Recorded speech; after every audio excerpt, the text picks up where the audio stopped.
Did Jesse Marsch get a fair shake at Leeds United? Yeah, he did. And by the way, it was a game that Leeds should have fully probably capitalized on, and won. Very winnable game, if not for Keylor Navas. Keylor Navas, the most disrespected footballer of his generation, coming through. Keylor Navas got Jesse Marsch again. fired. That's what you're telling me. Yeah, I wish it was that simple, but it's not the case. And for everybody saying, well, that's been the case for Leeds, what do you think this game's about? You got to put that little round ball into the net, and you got to keep that round ball out of your own net. And this is something that Jesse Marsch has not been able to do with Leeds. You can say the fullbacks are bad. You can say the defending's bad. You can say whatever you want. They're unlucky. The expected goals is high under. But here's one clear thing. 2 wins in the last 17 games for Jesse Marsch. I don't care if you're Pep Guardiola. I don't care if you're Jesse Marsch, Zinedine Zidane. I don't care who you are.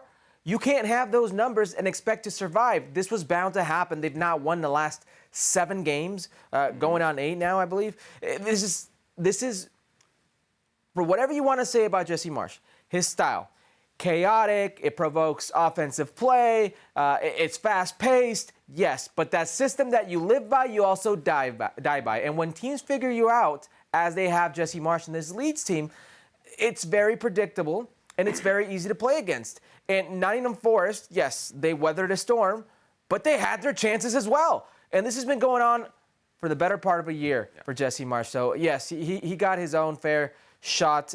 He brought in the players he wanted, spent a lot of money, did a lot of things there in a year, but it wasn't enough. And I think he himself would tell you that. So Leeds haven't won, as you mentioned, in the Premier League since way back October. In November. It was November, actually, yeah. So as far as it's a fair shot, you want to make a bet? I mean, we can, but whatever. Okay, $100, yeah? Okay. Okay, producer Beto, put it in the book. Okay.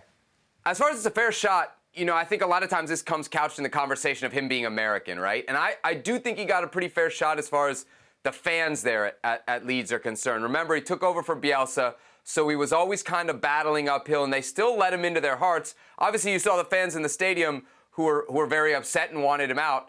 I was online. I don't know why I woke up very early on Sunday. I was excited to see Leeds play, so I watched this game. And after the game, Herc, I go online to see the reaction from Leeds fans. It's very anecdotal. What I saw was a lot of them very angry at Jesse Marsch, but none of it had to do with him being American, right? 99.9% of it was, it's the same problems that we've had since day one under Jesse Marsch, and we're not getting them fixed, and some complaints about his tactical rigidity, right? Maybe being too much of a system guy. So those are the complaints from the fans. The press, I think, you could argue was a little bit unfair with him. What are they calling him now? Yank Lampard?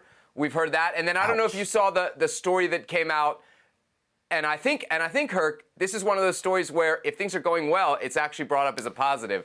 The story about the documentary that he wanted the Leeds players to watch to get inspired by the Redeem Team on Netflix. The Redeem Team. As a player, is that something you roll your eyes at when you heard that? No, because you don't know how many times I've either experienced it myself or have heard of clubs doing similar things. When I was in Mexico, 2 separate clubs hired a boxer to come in and give a seminar, a motivational speech, if you will. I've had comedians do the same with Jurgen Klinsmann. We had, and he's got to forgive me for forgetting his name, but I had one guy rip a phone book in front of us that was supposed to motivate us. So things like this happen more than you know. But if Jesse Marsch does it, he's the stupid Yank, doesn't know anything about football, and that's why he's doing it. You mentioned the press. The fans just want results. They don't care how you do it. They just want results. And now they've had a period where they see their team ascend, get to first division under Bielsa in a certain way, and then crash and burn. And they see the same thing right now with Jesse Marsch. And I think that's what's frustrating Leeds fans. Yeah. That's what they want is to win. But the press, from the moment that Jesse Marsch got there, he's the Yank, he's the American. Oh, guess what? Ted Lasso joke here, Ted Lasso joke there. Now it's Yank Lampard. It is what it is with the press in the UK. If there's a complaint from Jesse Marsch's perspective here, I do think you can bring up the timing, right? Because you talk about all the money that they've spent, that they've shipped on him. If we look at this window, and they did spend about £40 million, $50 million, that's a lot of money for this window. But Herc, he never got to use those guys, right? Weston McKennie over the weekend, he's bringing off the bench. Ruder, the forward that he brought in, he's bringing off the bench. Vober, the one defender, did get the start against Nottingham Forest, but he's hardly got to use those guys.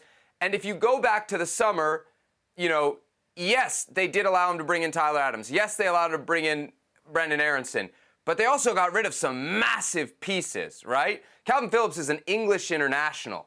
Rafinha's a Brazilian international. These are really, really good players. So I think in that case, you can argue that maybe Jesse Marsch didn't get the true time to work with these pieces that he's been brought in. They spent a lot of money. They brought in Chris Armas, Herc, a week ago. Isn't that the ultimate sign? You're giving the guy your arm around the shoulder, you're giving him the vote of confidence, and here he is gone a week later. You don't question the timing from Leeds here?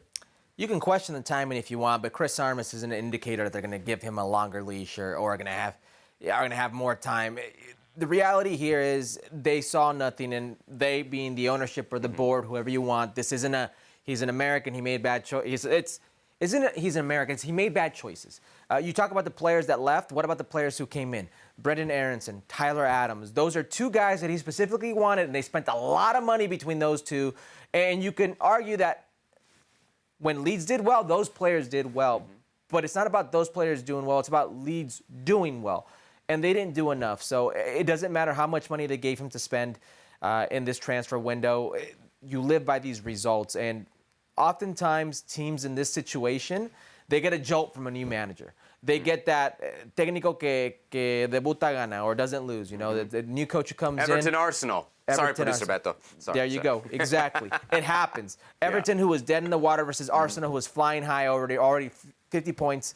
And look what happens. They're looking for that jolt. Now, a week ago, we mentioned how 20, was separated by like 5-6 points. So it's still very tight. They see that window of opportunity to stay up closing, because you got United coming in twice, back-to-back, midweek and then the weekend, so it's by no means easy. All right, Herc, producer Beto has confirmed Leeds' last victory, November 5th against Bournemouth. Hey! Well, thank you very much for watching ESPN on YouTube. For more sports highlights and analysis, be sure to download the ESPN app. And for live streaming, premium content, and let's not forget as well, ESPN FC 7 days a week. Subscribe to ESPN+.